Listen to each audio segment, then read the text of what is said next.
الطماطم دي للصلصة بتروحي تنقاها من السوق حمرة. في طماطم في السوق بتبقى حمرة مستوية للطبيخ.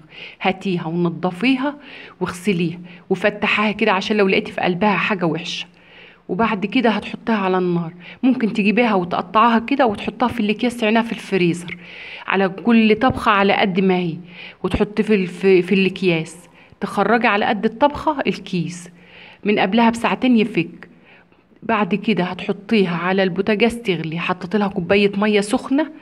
وبعد كده هي هتنزل ميتها، هتلاقي الميه زياده. شيل الميه الزياده دي، بتبقى ميه لونها اصفر كده، شيليها وسيبيها اما تبرد واضربها في الخلاط او الهاند بلندر.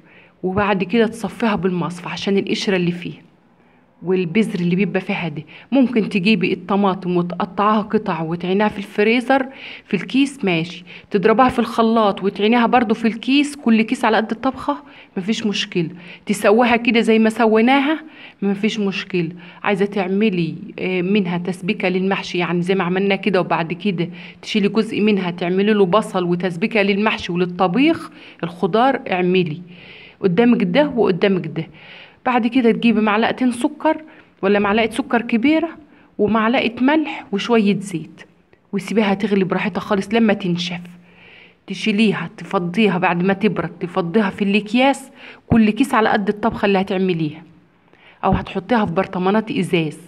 على البرطمانات الازاز هتحطي على الوش شوية زيت بعد ما تملي البرطمان، ما تغطيها شوية سخنة. وبعد كده تحط شوية زيت على الوش علشان خاطر ده اللي هيبقى المادة الحافظة بتاعتها. ده كان فيديو النهاردة، واشوفكم في فيديو جديد.